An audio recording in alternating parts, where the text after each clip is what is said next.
Assalomu alaykum do'stlar. Kelinglar, mana zakazlarimiz saboy ketyapti. Chiroyli bo'lib. Ba'zi baliqlarimiz tayyor bo'ldi mana. 3 kilolik sazanimiz bezab qo'ydik chipslar bilan. Bash suvdar bo'ldi lekin. Bunaqasi bo'lmagan lekin.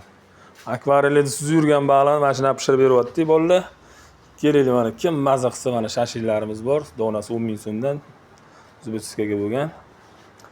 Ajoyib bo'pti o'zi ham zakazlar. Mana baliqlarimiz, trejvoy sazanlarimiz bor, chiroyli. Ya bismillah. Mana shundan ushlab beramiz. Dastlabki qilib beramiz, chiroyli qilib. Bittasini hozir uxlayapti hozir. Kelinglar do'stlar, mana sazanlarimiz 2 kilolik, 2,5 kilolik, 3 kiloliklari bor ichida. Biz qani qilib qo'g'irib beramiz, tortib, chiroyli qilib, yog'siz, gilamli yog'siz baliq. Mana. Mana joylarimiz. Chiroyli qilib tapchanlarimiz bor. Muxalifkida sentrda zalimiz bor, tepada alohida xonalar bor.